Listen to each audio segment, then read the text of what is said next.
करू या बेबीचं काही कळत नाही मला. मूर्ख मुलगी. सांगताही येत नाही तिला, मला सहन होत नाही अशी अवस्था झाली माझी.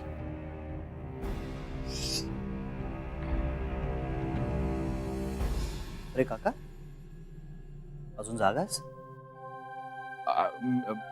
मी असंच सहज. तू का झोपला नाहीस अजून?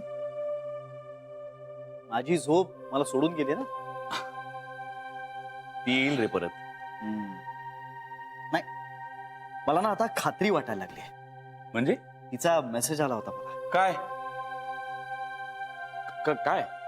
एवढं काही नाही, नॉर्मल मेसेज केलाय तिनं मला. तिला तिला गिल्टी वाटलं असणार, माझ्याशी बोलणं झालं नाही ना. खूप हळवी, इमोशनल आहे बिचारी, नॉर्मल.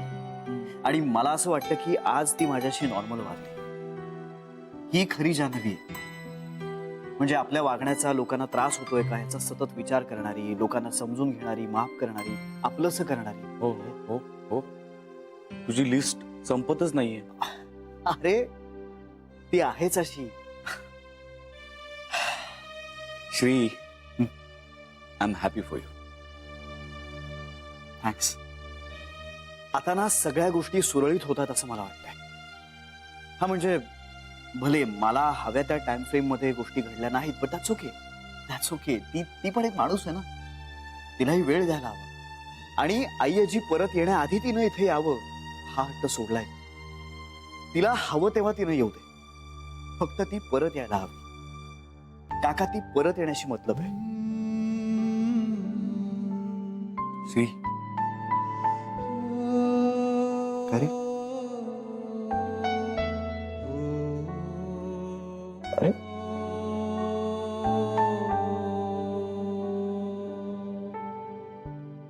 काका, काय झालं? काही नाही, काही नाही, काही नाही. सगळ्यांना इमोशनल माणसांचा भरणा आहे माझ्या आयुष्यात.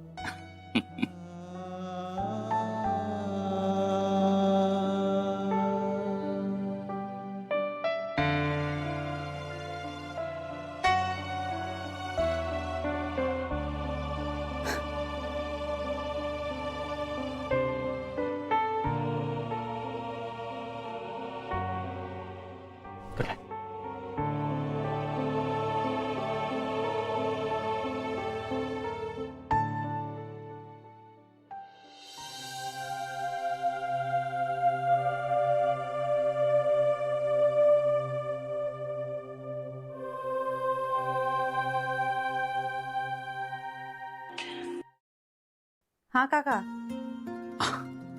काय ग, कशी आहेस तू बाळा? मी छान आहे.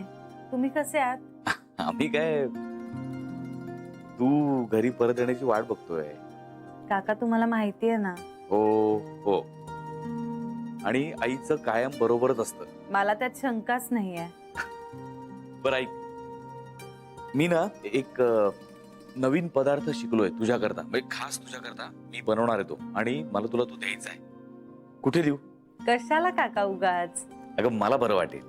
आई मला म्हणाली की तिला कुकीज वगैरे काही द्यायच्या नाहीयेत, सगळं काही पौष्टिक द्यायचंय तिला आता.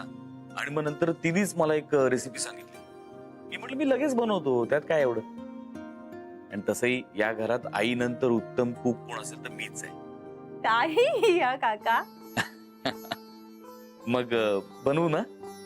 हो. आणि मग तुला आणून देतो, ठीक आहे? ओके, चालेल. Okay, good night. ठेवू मग? काका, हा काय ग? काही नाही, म्हणजे कसे आहेत सगळे? कोण? तिकडे सगळे कसे आहेत? कोण सगळे? म्हणजे सगळेच. सगळेच मस्त आहेत. छोटी आई? मस्त. आई? उत्तम. आणि सरू, इंदू वहिनी सगळ्या झकास. आणि काही? काही नाही, बाकी सगळे पण. तर बाकी सगळे म्हणजे कोण राहिलं आता? अक्षराबद्दल मी सांगितलं तुला. इंदू वहिनी, नर्मदा वहिनी, बेबी, सरू, झालं की. हो ते झालेत सगळे. हा मग तेच तर. माझ्याविषयी कुणी काही बोलतं का? कोण बोलणार? कुणीच काही बोलत नाही. आईने सांगितलंच आहे ना. हो पण विषय सुद्धा निघत नाही का माझा? विषय तुझा. तू मला श्रीबद्दल विचारतेस का जान्हवी?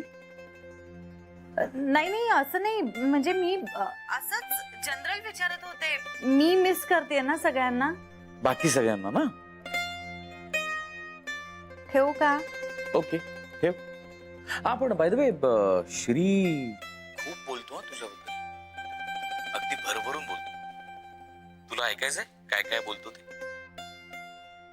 नाही नाही तसं काही नाहीये. बघा. खरंच काका मी जनरल विचारत होते. बाकी सगळ्यांविषयी ना. ठेवते, बाय. चल गुड नाईट. काळजी घे. हो तुम्ही. मी मी कशाला काळजी घेऊ? मी मी काही प्रेग्नंट नाहीये काही. काय या काका. ठेवते. Okay bye.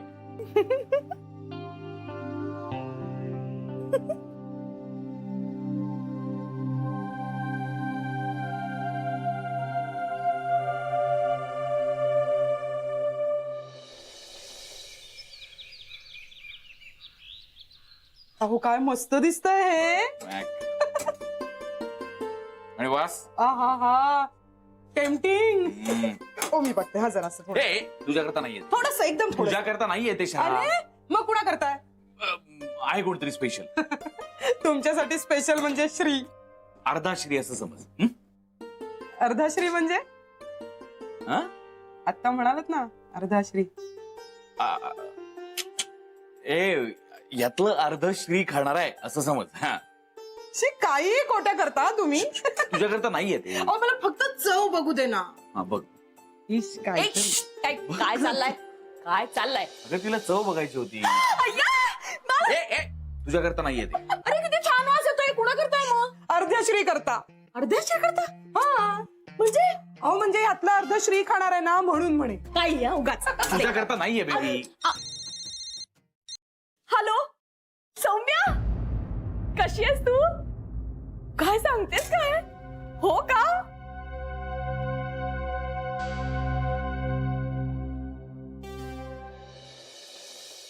तुला सांगते बघ पेंट्या, हे काल रात्री बाहेर चालायला गेले नव्हते. ते नक्कीच त्या निंबाळकरांचं डोकं खायला गेले असणार. असं काही नाही आई. अरे मी पाहिलं ना त्यांना निंबाळकरांच्या दारावर जाताना. तू त्यांच्या मागे गेली होतीस. बसलायस ना कार्ट्या, तुला त्यांचाच पळका. उद्या कोर्टात माझ्या विरुद्ध साक्ष द्यायची वेळ आली ना तरी देखील उभा राहशील. आई बास झालं. कुठच्या कुठे जातेस तू? माहितीये त्यांना मुद्दाम करताय तसं. त्यांना ना मला काहीतरी शिक्षा द्यायची. हो त्यांनी दिली तुला शिक्षा. करतेस ना घरची कामं तू आता. हे सगळं माझ्या तोंडाला पानं पुसण्यासाठी चाललंय, कळलं ना? त्याचं केर काढणं, लादी काढणं ह्याच्यावर समाधान मानणाऱ्यातला माणूस नाहीये तू. तुझ्या जन्माच्या आधीपासून ओळखते मी त्यांना. एक नंबरचे घुमे आहेत. एकदा एखादी गोष्ट त्यांच्या डोक्यात आली ना की ब्रह्मदेव जरी खाली उतरला ना तरी मागे पुढे पाहायचे नाहीत ते. ह्याचीच काळजी वाटते रे मला. त्यांच्या डोक्यात आहे ना काहीतरी काळं बेर आहे नक्कीच. चहा घेतोयस का? नाही नको बाबा. हवा तर करून ठेवलाय.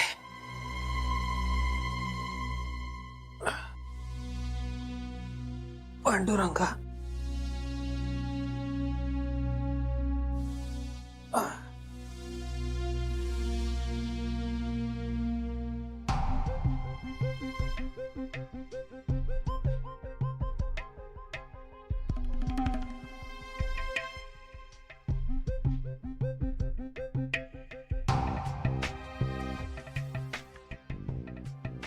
काय हो, काल रात्री कुठे गेला होता?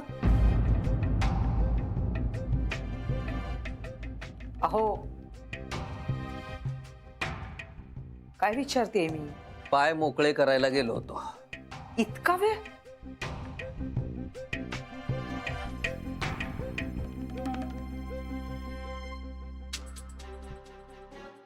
अहो अहो बोला ना धडाधडा. काय विचारते मी? अहो का असे वागताय? अंत पाहताय माझा? आता काय जीव घेणार आहात का माझा तुम्ही? बोला की धडाधडा. तुला भांडण करायचंय का? बाबा तू थांब पिंट्या. तुला भांडणच उकरून काढायचंय का? तुम्हाला मला शिक्षा करायची आहे का? बाबा बाबा ताई घरात आहे. अरे म्हणूनच गप्प बसलोय मी. खाली मुंडी आणि पाताळ धोंडी आहात तुम्ही. मला सगळं कळतंय तुमचं. आई तू बोलू नकोस. ती ऐकणाऱ्यातली नाहीये. तुला उशीर होतोय, तू आपला निघ. हो पण बाबा अरे नोकरी आहे ना बाबा, वेळ पाळायला हवी. जा तू, जा जा. तू शांत राहा, आपण आल्यावर बोलू.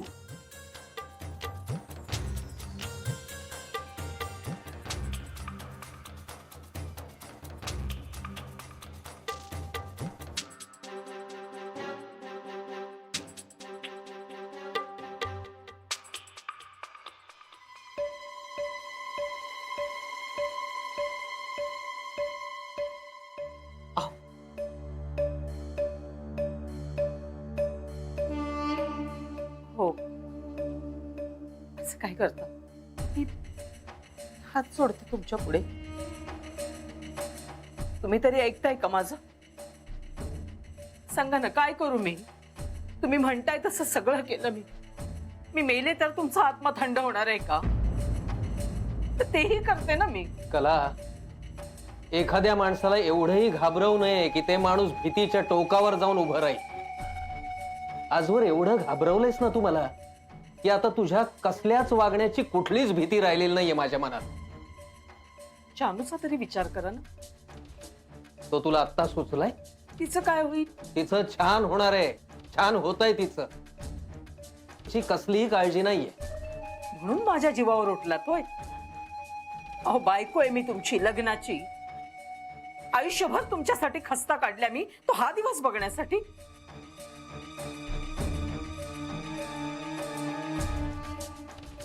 आता कुठे जाताय तुम्ही? अहो अहो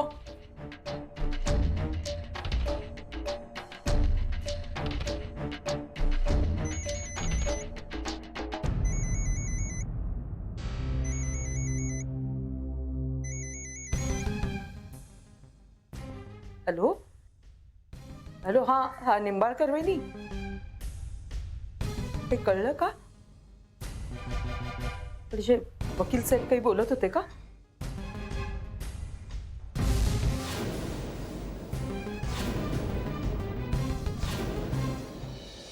आता आई आली ना की आपण सौम्याला बोलावून घेऊया, तिला भेटायला. आल्या आल्या हो का? त्यात काय झालं? नाही तसं नाही, पण म्हणजे शरयू, कधी ना कधीतरी बोलवावंच लागणार ना तिला. हो, पण म्हणून लगेच आल्या आल्या. अगं त्याशिवाय गाडी पुढे कशी सरकणार? आणि आता उशीर करण्यात काय अर्थ आहे? उगाच कशाला वेळ घालवायचा? हो ना, वेळ कशाला घालवायचा? हे बघा, बाकी सगळं तर जुळलंय. आता फक्त आईकडनं ग्रीन सिग्नल मिळायचा तेवढा राहिलाय. पण आई देतील का ग्रीन सिग्नल? हो, देईल की. आपण घाई करण्यात काही अर्थ नाहीये. वहिनी, तू श्रीचं म्हणणं काय आहे ते ऐकलंयस ना? ऐकलं, पण मग झालं तर. हे बघ, आपण आपल्या लेकाचं सुख बघायचं असं ठरलंय ना आपलं. हो, असं ठरलंय ना आपलं. हो ना, मग झालं. हा विषय संपला. सौम्याच आहे आपल्या लेकाचं सुख. मी सांगते ना तुला, यू टेल अस. खूप छान मुलगी आहे. मला खूप आवडली. श्रीला कम्फर्टेबल आणि आपल्या घरात सहज सामावली जाईल अशी मुलगी आहे. आणि शेवटी रोटी बेटी व्यवहार आपल्या आपल्यातच करावा असं म्हटलंय आपल्या पूर्वजांनी. ते का? त्याला काहीतरी कारण होतं. पूर्वज आपले शहाणे होते आता सौम्याचंच बघा ना, आपल्यासारख्या घरातली आहे, आपल्यासारखे संस्कार आहेत तिच्यावर, किती फरक पडतो ना. आणि आता एक वाईट अनुभव आलाय ना आपल्याला, कशी होती ती जान्हवीच्या घरातली माणसं.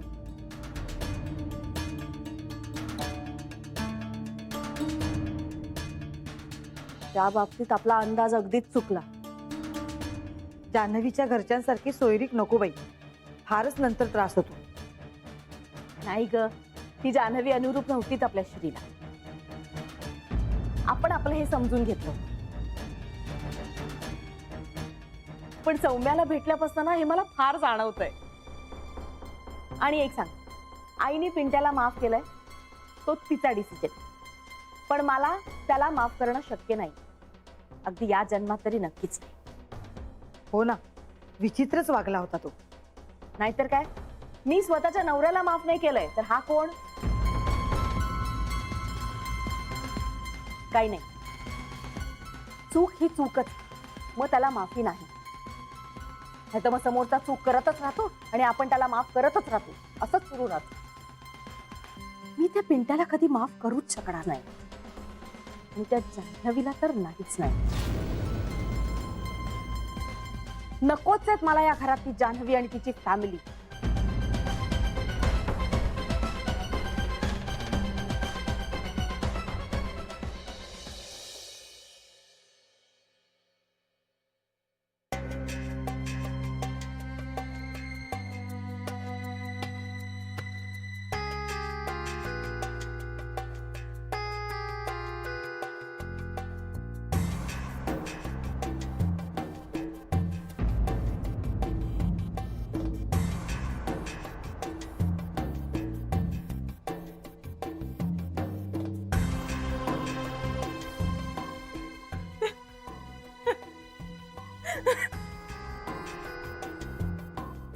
देवा,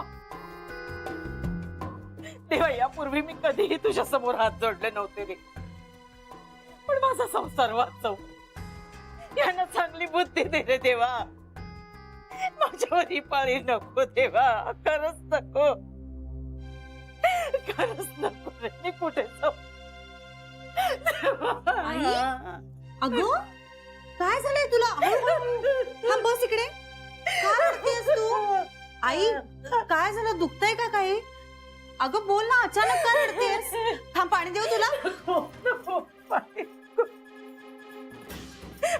मला विष थोडस. काय झालंय आई? शानू, माझ्या आयुष्याला ना काही अर्थच उरलेला नाहीये बघ. मला काय झालंय ते सांगणार आहेस का तू? तुला कोणी काही बोललंय का? पिंट्या काही बोललाय का? का बाबा? माझ्याविषयी ना कुणालाच काहीच वाटत नाही. अगं हाडाची काढ केली मी हे सगळ्यांसाठी, पण कुणाला काही आहे का बघ. मी म्हणून टिकले इकडे. दुसरी कोणी असती ना तर पळून गेली असती केव्हाच. दीड दमडीचं सुख नाहीये घरात. नाही कधी माझ्यासाठी गुंजभर सोनं केलं की माझं सुख कशात आहे ते पाहिलंय जानू. आई तू जरा शांत हो बघू, प्लीज शांत हो. काय झालंय मला सांग बघू. काय सांगू जानू तुला, दिंडवडे निघाले बघ माझ्या आयुष्यात. देव ना मला नेत पण नाही ग. तू कुठे डोळे बंद करून बसलाय देवजडे. निधानी वणवण तरी थांबली असती ना माझ्या आयुष्याची. आई काय झालंय? आणि बाबा कुठे गेलेत? त्यांना काय, सध्या निंबाळकर वकिलांचं डोकं धरलंय त्यांनी. म्हणजे काय? आता या वयात हे असं वागणं शोभतं का ग? अगं काय केलंय त्यांनी? शेण घालतील बघ लोक माझ्या तोंडात. आता तू सांगणार आहेस का मला काय झालंय ते? जानू, बाईची सगळ्यात मोठी भीती काय असते माहितीये? काय? तिचा संसार तुटण्याची. खरं आहे ना हे?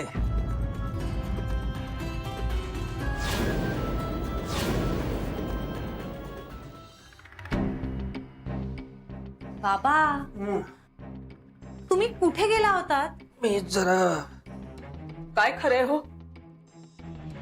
तू म्हणालीस तेच. काय काय म्हणालीस तू आता? आईला सगळ्यात जास्त भीती तिचा संसार तुटण्याची असते, हो की नाही? मग दुसऱ्यासाठी खणलेल्या खड्ड्यामध्ये आपल्याला स्वतःलाच पडावं लागतं. हा देवाजीचा न्याय ठाऊक नाही तुला?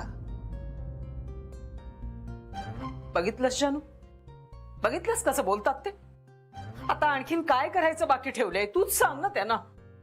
नाही, बरोबर बरोबर बोलतेस तू काहीही करायचं बाकी ठेवलेलं नाहीयेस. बघ जानू, बघ बघ कसं वाकड्यात बोलतायत ते. अगं दृष्टी तशी सृष्टी, तुला सगळं वाकड्यातच दिसणार. कारण सरळ काही बघायची सवयच नाहीये ना तुला. काय वाकड्यात बघितलं ग मी? सांग ना. कसे बोलतात बघ ना. शेवटी मलाही मन आहेच ना, दिवसभर मर मर करायची आणि नंतर मग जोडेच खायचे. हे असलं आयुष्य झालेलं आहे माझं. आता फार काळ नाहीये तुझं असं हे आयुष्य. काय करणार? टाकणार का सोडणार का हाताला धरून घराबाहेर काढणार? त्यापेक्षा ना जीव घ्या माझा, नाही तर मला विषच आणून द्या ना.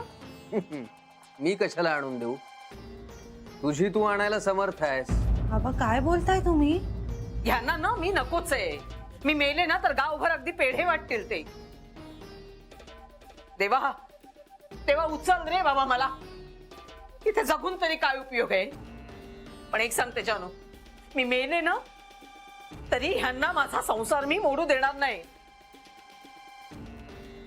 अगं तुझा संसार मोडायला तुझी तू समर्थ आहेस. बघितलंस जानू, तुला म्हटलं नव्हतं मी यांचं हेच चाललेलं आहे. हे काय करतात निंबाळकर वकिलांकडे जाऊन मला काही कळत नाही का?